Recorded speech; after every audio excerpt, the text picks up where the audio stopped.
If I were speaking to Obama, I think that I would have to say, where is your heart? Where is your integrity? Where is your humanity? Do you know what those words mean? Do you have any concept of what those words mean? You have used and abused and hurt all the people, including black people, and you continue to do so. You speak in your fancy language, using your fancy rhetoric, but you continue to hurt the people nationally and globally. Are you human? I would have to ask you, Barack Obama, are you human? Do you even know what being human means?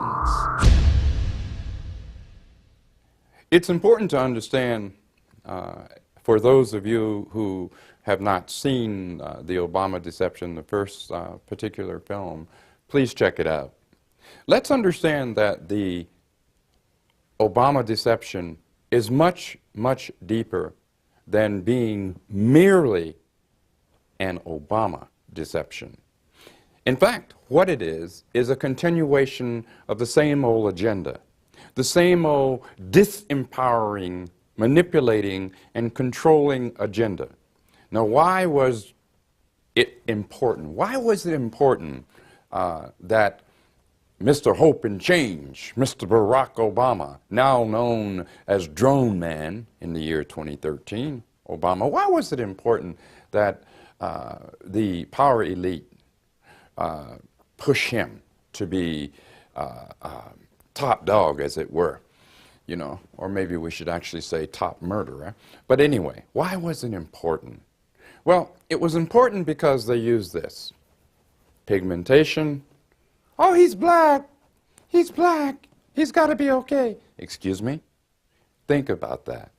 This was used, this is how I often speak of how racism, I call it an introverted, or inverted rather, an inverted racism, where Obama knew full well that he was being installed by the powers that be, whether they be left, or whether they be right, or whether they be liberal, or whatever they want to call themselves. Obama knew full well that his job would be to continue the agenda for the power elite. To continue, and by the way, this power elite is both national and global. It's not just in the United States. In fact, it is a global power elite.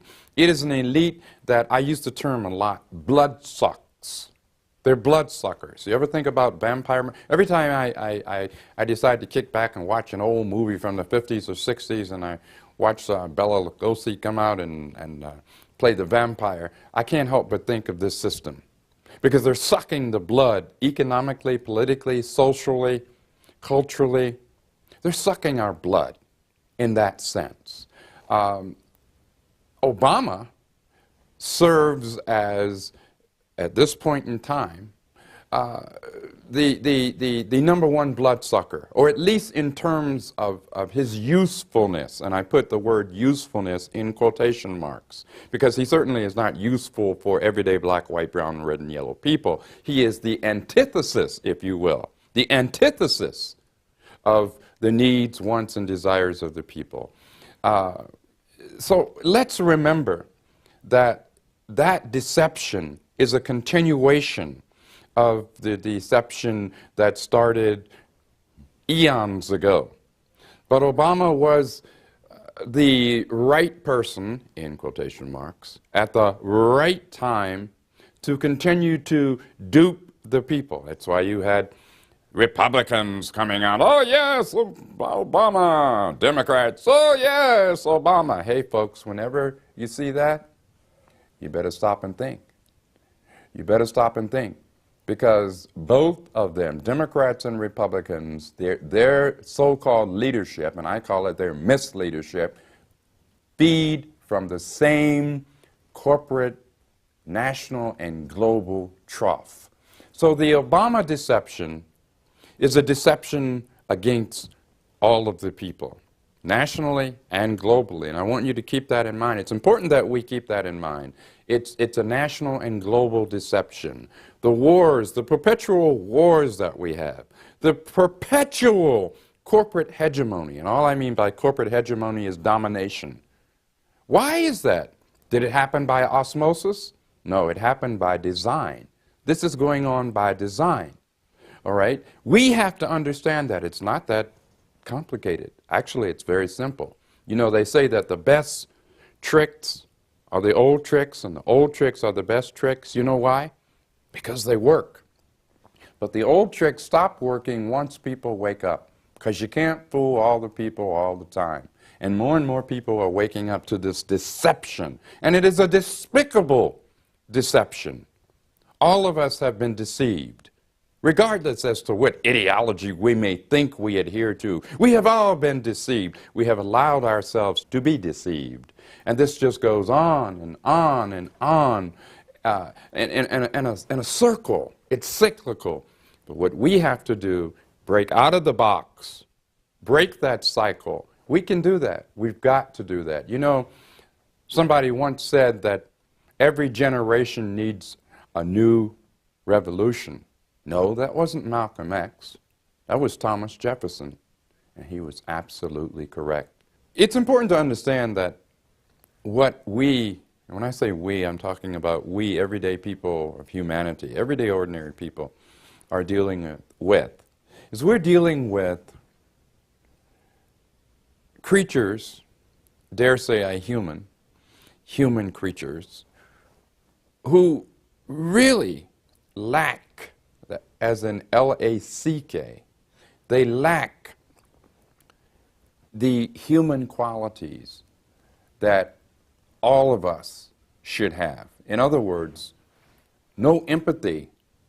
Empathy. I didn't say sympathy, I said empathy for humanity. It's important to understand that the national global elite is aware that ultimately by dumbing us down, by clamping down on the free flow of information, by propagating disinformation, that ultimately their blood-sucking and by killing Mother Earth will lead to their own annihilation. Then why do they do it? Because, my friends, they are avaricious. Again, it's sort of like a vampire who sucks the blood. It's like they have an insatiable appetite that can never, ever be filled. They are soulless, without soul. Without soul. And all of us should have somewhere deep in our own human being, deep in our being, as humans, we should have souls. But we're dealing with an elite, a national and global elite, who lack that. Instead, they are willing to destroy us all, if only for the pleasure, ever so short-lived, of greed, of trying to fulfill their insatiable greed, of taking over a world, even ultimately a world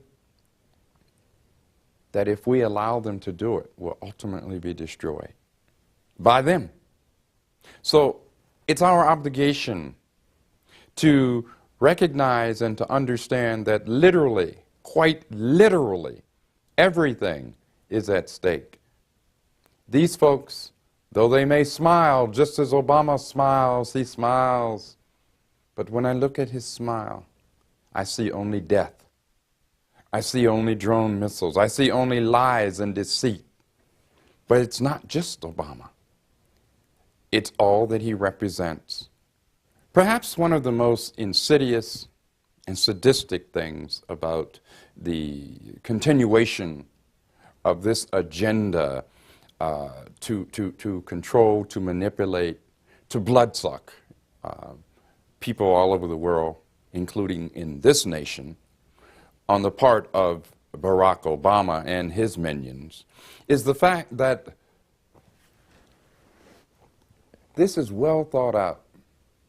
This is done in a fashion where people have been so insidiously divided. For example, let me be very specific of what I mean by this.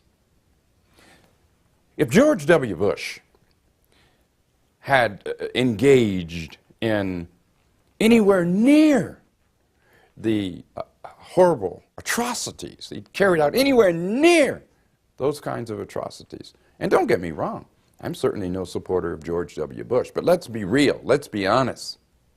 Had he done that, why, you would have had liberals and progressives and the so-called left. Oh, they would have been out there saying, no way, you can't commit these cold-blooded murders, you can't do this, you can't do this. And they would have been right, except for one thing. Now that Barack Obama has not only done that, but he's gone far, far, far past. He has surpassed what Bush ever did, which was bad enough. He has surpassed that. Where are they? Where are these folks who supposedly cared about humanity? Where are these folks who supposedly had principles? This is what, again, we see playing out, that fake, phony left-right paradigm. We see it playing out. And this is also why the Obama deception was and continues to be, up to a point, so insidious, so very, very sinister and insidious. So let's remember that we collectively, and I say collectively, all I mean is across the board, that we are the ones who can, we're the only ones, in fact, who can break through, who can dispense with that deception. The Obama deception, no more. No more Obama deceptions, whatever name they may give it. No matter. And it's not about Democrat or Republican. It's not about blood-sucking. It's about all the people. All the people. That's what this is about. No one's sitting here, I'm not sitting here and saying, oh, vote Republican. By no means, I'm not saying that. I'm not sitting here saying, well, vote for a better Democrat. No, I'm not saying that. I'm saying vote with your feet. Vote with the people. Everyday people who look and act and care and think and feel just like you, of all colors, the colors of the rainbow, all of us. That's who we vote for and with. You know, I'm reminded of something that W.E.B. Du Bois said. He said, may God forgive us if we ever again vote Democrat or Republican. This was W.E.B. Du Bois. Look it up. Check it out for yourself. Understand that this agenda is still being carried out, and the agenda remains the same. And under Barack Obama, it has become even worse. But the beauty of it is that we also have a potential now that we may not have had before. And that potential is to wake all of us up. Get out of that paradigm. I'm right-wing, I'm left-wing, I'm a liberal. How about just being a person? How about just being a populace? How about just having principles? Stick to your principles. Be principled about this struggle for all of humanity. Be principled about that, please. That's what this is about. Obama is, in my words, probably the most dangerous weapon that this century has yet seen. You know, the South African activist, Steve Biko, said that the most powerful, most potent weapon in the hands of the oppressor is the mind of the oppressed. And Steve Biko was absolutely correct. Indeed, in that respect, in that sense, Obama is indeed a weapon. He is a weapon against everyday black, white, brown, and yellow people. Obama has demonstrated the ability, and I use that word in quotation marks, to distort everything. In other words, let me use an example. When it comes to war, somehow Obama makes war seem to be not only acceptable, but absolutely necessary, imperative, even good, if you will. All in the name, simultaneously, all in the name of saying he's anti-war. He's anti this, he's anti that. Virtually everything Barack Obama says he opposes, he supports. And we need to understand that. That's why he is a weapon, such an insidious and powerful weapon. We have to look at him for what he is, not for what we want him to be. Too many people got caught in a trance, looking at Obama not for what he is, but for what they wanted him to be. We have to look at Obama, and people just like him, don't care about what their color or their gender is, for what they really are versus what we had hoped they would be. So this weapon, which he is a weapon against everyday ordinary people of all colors. This is the weapon, to borrow the FBI's infamous term. This is the weapon that needs to be neutralized. And when I say neutralized, I mean, so that it not be misconstrued, I mean politically. We must come, and conscious-wise, we must come to an understanding that he must not be allowed to continue to hold us, to mesmerize us. We've got to get out of this ridiculous, dangerous trance that we're in. No more weapons. And Obama right now, presently, is probably the most powerful weapon against everyday people.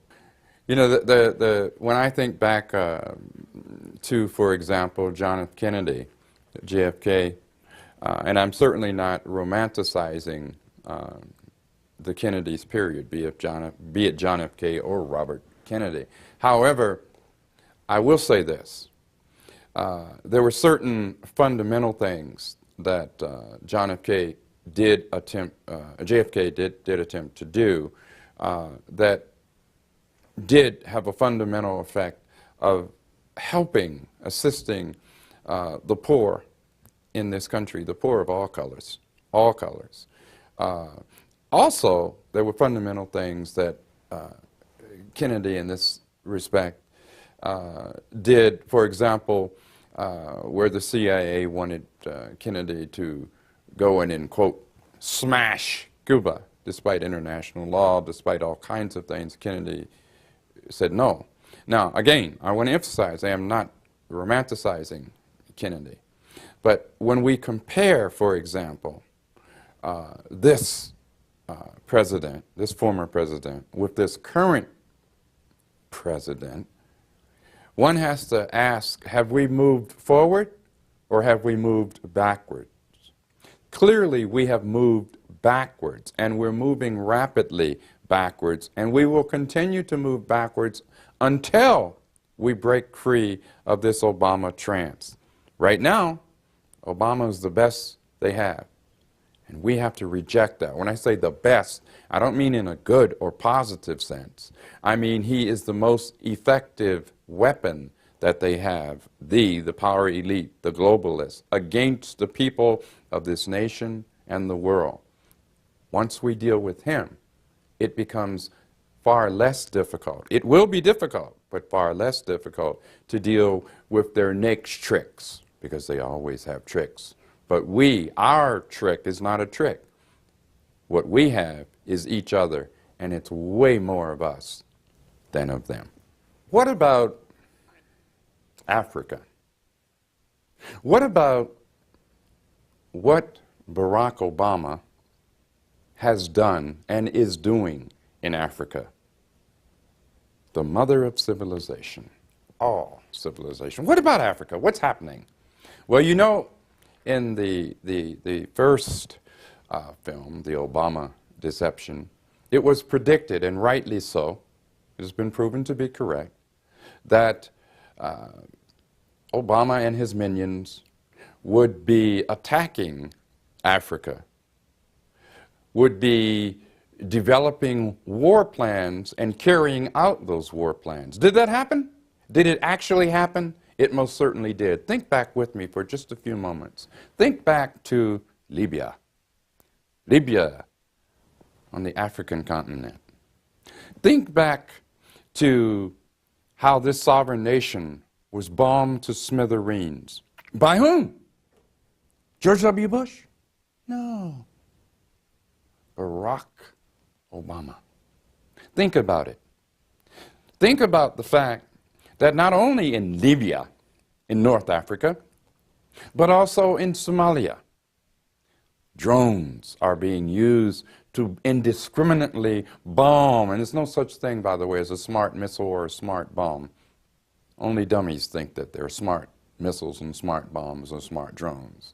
But being bombed to smithereens, the massacres that resulted, for example, in Libya, North Africa, as a result of the destabilization by Barack Obama and his minions.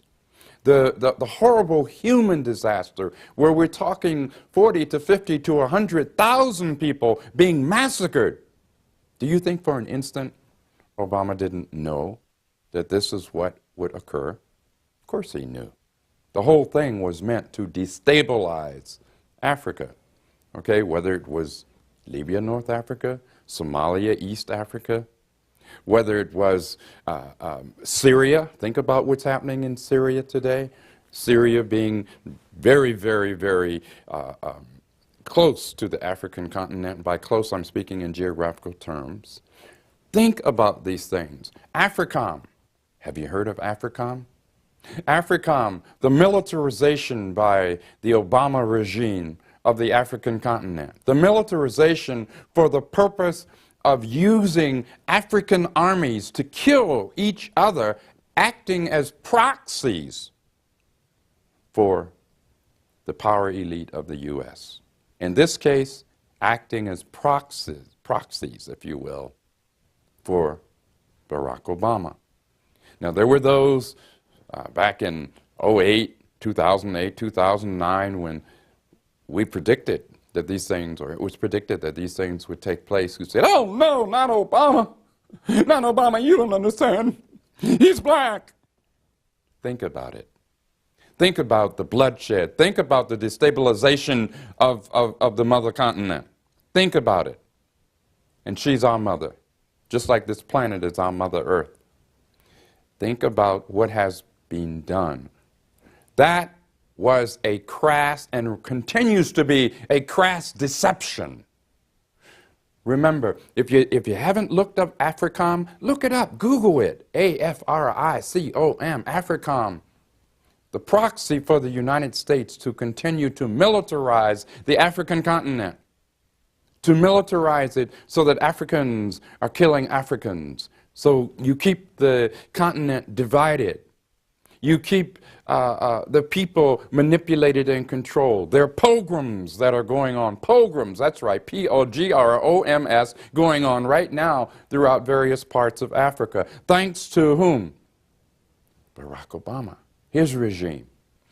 We need to understand, be we black, white, brown, red, or yellow, we need to understand that what is at stake here is our very existence. I urge you to give serious thought to that. And again, I reiterate once more, don't be deceived again. There's a song back in the day, I think it was sung by a group called The Who. I love the song. We don't get fooled again. Let's not get fooled again. Let's not be deceived again. When we think of our Mother Africa, and I do say our Mother Africa, I don't care what your color is. When we think of our Mother Africa, think of Barack Obama and the devastation and the lies that this man has told and the devastation that he has brought upon humanity and upon our mother continent, and our planet, Mother Earth. Doesn't have to be this way.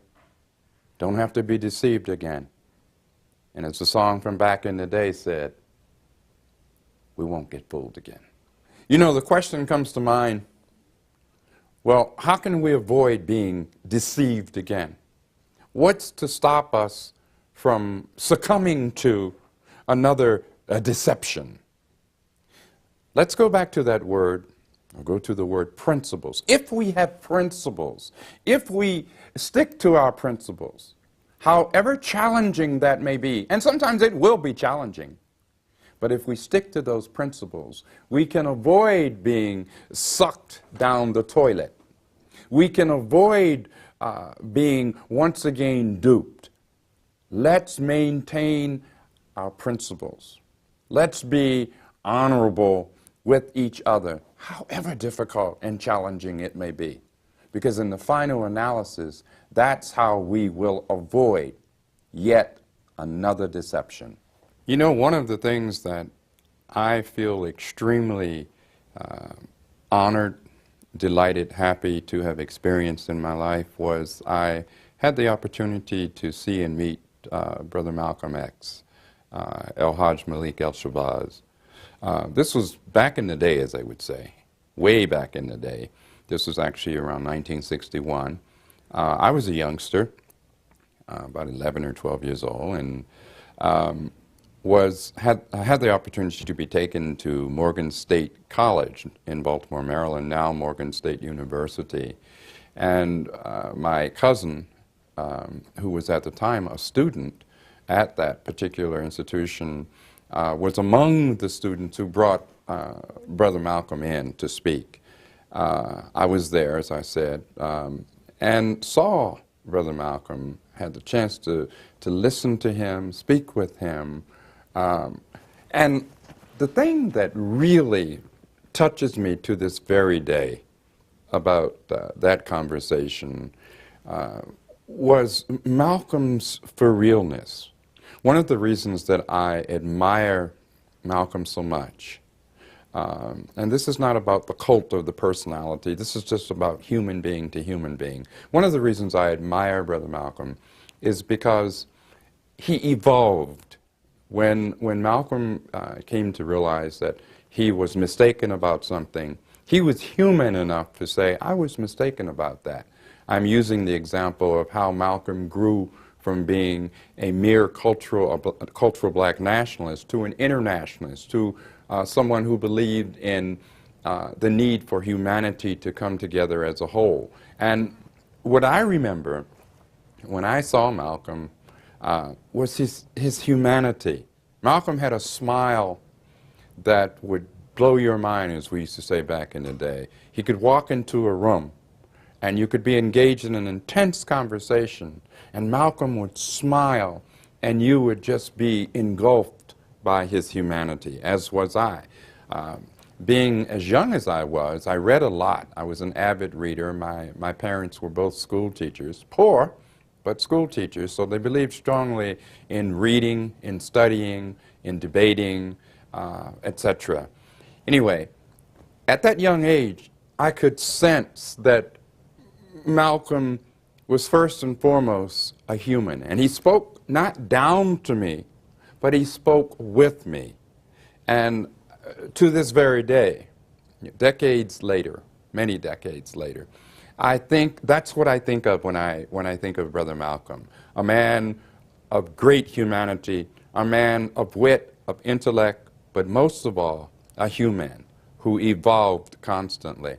Which leads me into a topic that is sometimes very difficult for me to discuss.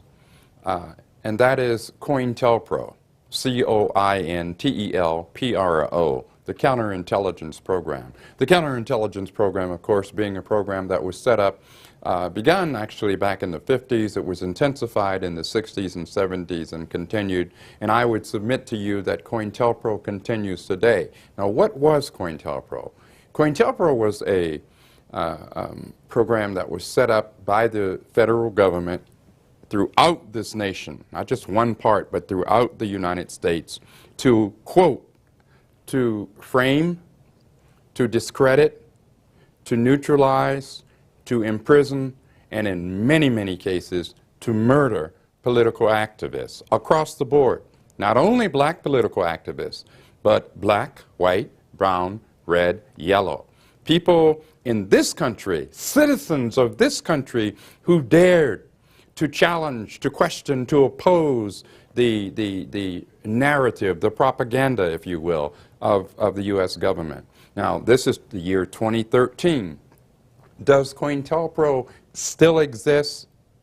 I would submit to you adamantly that COINTELPRO does exist. In fact, has been tweaked. It has morphed into something even worse, even stronger. Whether we're talking about how COINTELPRO has been put into the Patriot Act, how COINTELPRO has been put into the NDAA, the so-called National Defense Authorization Act, particularly Provision 1021, how COINTELPRO has been applied and put into drone man Barack Obama's kill list. That's right. We have a president, think about it, who has his very own secret kill list. That means, brothers and sisters, you can be killed in your home. You can be killed while you're doing shopping. Your loved ones can be set up and or killed. That's the reality. Now, does that mean that we should become paranoid? Absolutely not. Absolutely not. But what we need to do is we need to understand that COINTELPRO exists and it is functioning.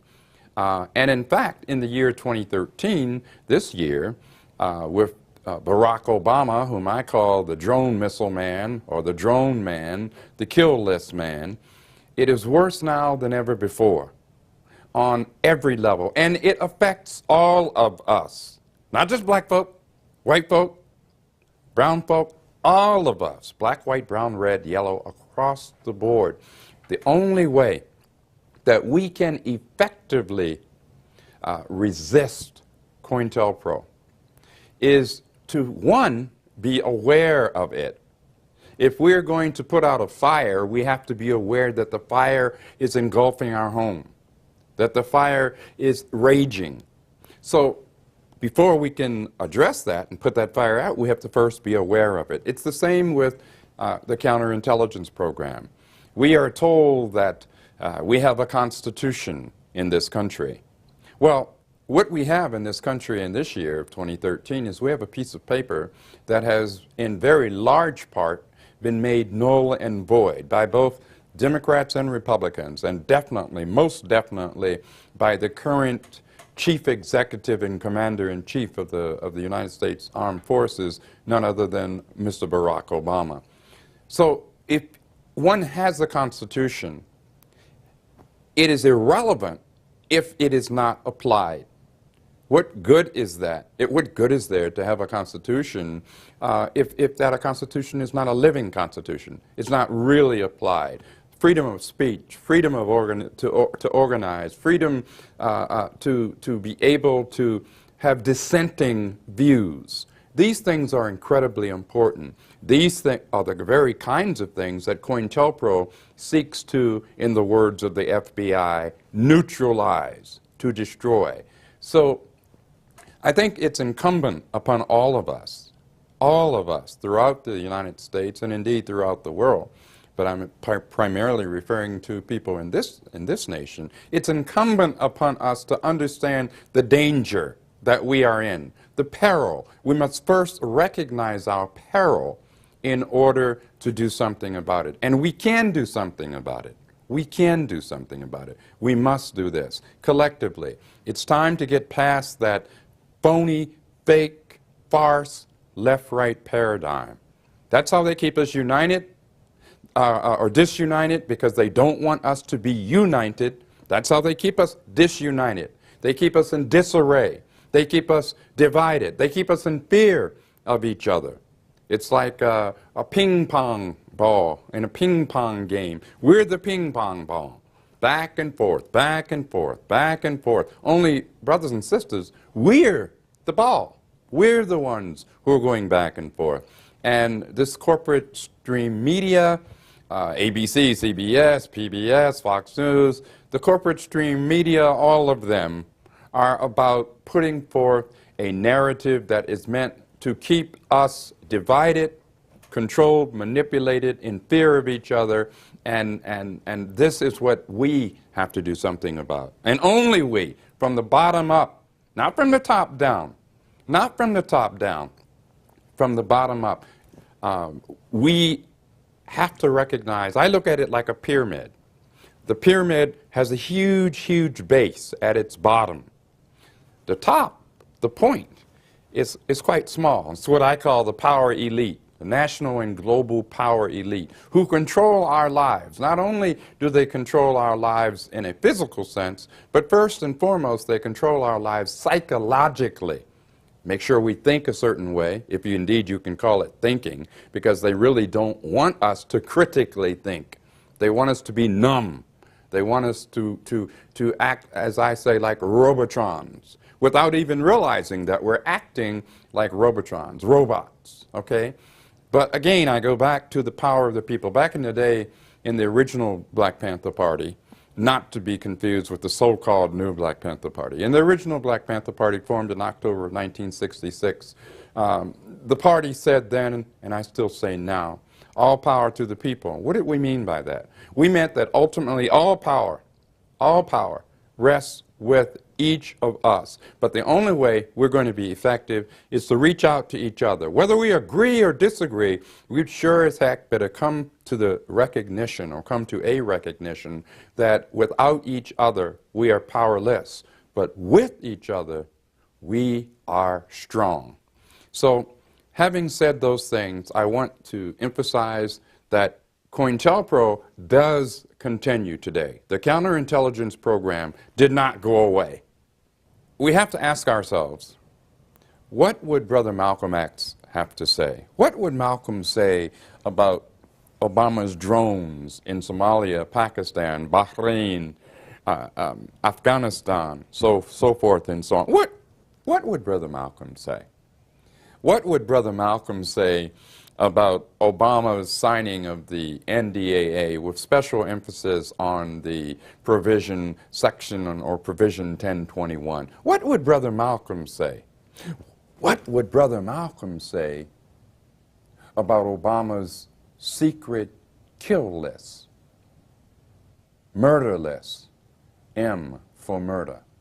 What would Brother Malcolm say? Malcolm said that right is right and wrong is wrong, no matter who says it or who does it. Obviously, that in and of itself tells us that Malcolm would be repulsed by the despicable, hypocritical, deceitful actions of Barack Obama and his minions. Obviously, it doesn't take a rocket scientist to figure that out. We too should find Obama's actions and his deception to be repugnant.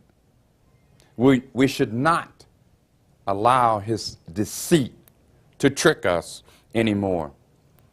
In the words of Brother Malcolm, we have a debt to all of humanity. And I'm sure you are too, very sure that Brother Dr. Martin Luther King would have said the same thing. He said, didn't he, to judge people based on what? The content of their character, not the color of their skin. It is time for us to actualize that. Both Malcolm and Martin would be right there with all of us, irrespective of our color. So what would Malcolm say about Obama? I think you know full well that Malcolm would say, he is unacceptable to humanity. You know, when we break free of and from the trance that Obama has us in, this Obama trance, then we are capable of breaking free from all of these trances. Because the Obama trance is probably the single most powerful, debilitating one that has yet been brought about in the 21st century. So we have to break that trance. You remember when you were a kid and you first turned on the television and how magical it was to you? Wow! You looked at the screen and you saw people, you saw vehicles, you saw all kinds of things on that screen. It was like it was magic. But then as you grew older, you realized that no, it really wasn't magic at all. It was technology, not magic. You broke the trance. This is what we must do with Barack Obama. Obama was successfully, he and his handlers, to put people in a trance. We must turn off that television set, euphemistically speaking, as the example I just gave, and break that trance. Understand that it's not magic. It's a trance, or as Malcolm X would say, it's Novocaine. Get out of it. Get out of it. Break that Obama trance, because once we do that, it becomes so much easier to break the other trances that they, and who do I mean by they? The power, the national and global power elite, the globalists, are going to be pushing more trances toward us, but it's going to be far more difficult because we have already, or will have already, broken free from the Obama trance. Why is it that we are, in this nation, and in many nations throughout the world for that matter, why are we continuing to find ourselves in a developing de facto police state? Why? I mean, is this just happening, or is it happening by design? I think that when we give it serious thought, we find out that it is, in fact, happening by design.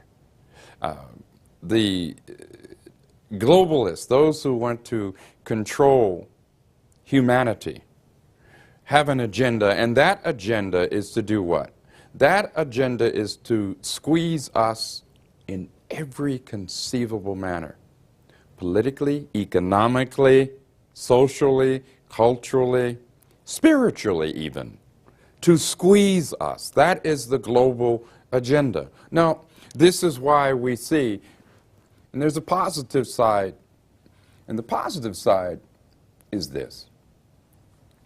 Obviously, people throughout the world are beginning to wake up. People throughout the United States are beginning to wake up. We've got a lot more waking to do, a lot more awakening to do. But it has begun. Again, I go back to the words of Thomas Jefferson, every generation needs a new revolution. And this response is by the globalists, the global elite, the power elite, is to do what? Is to clamp down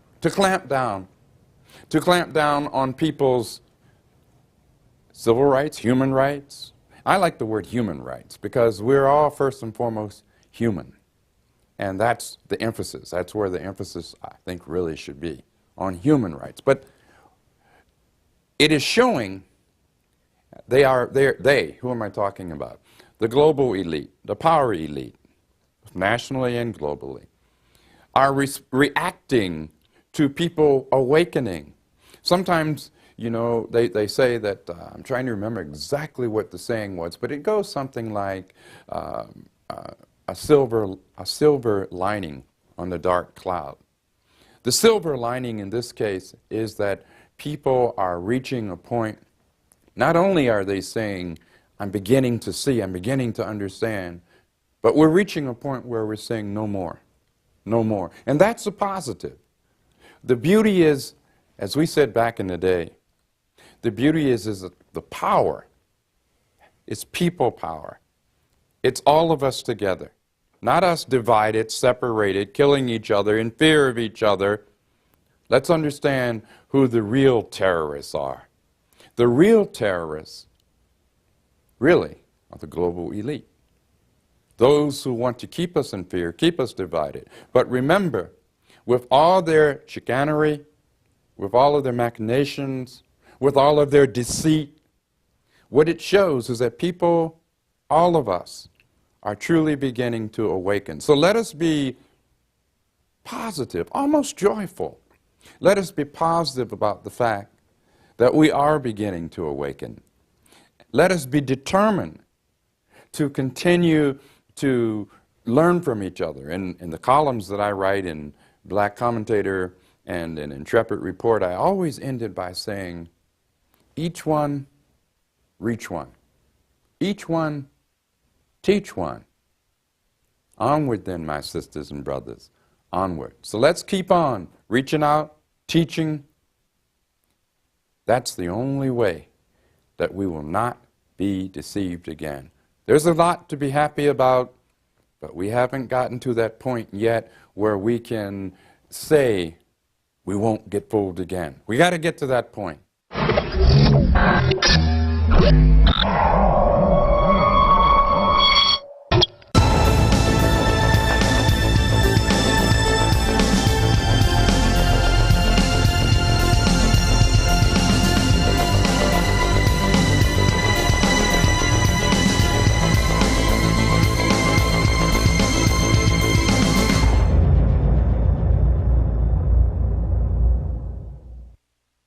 Now you can watch The Alex Jones Show live as it happens at Infowars.com/show.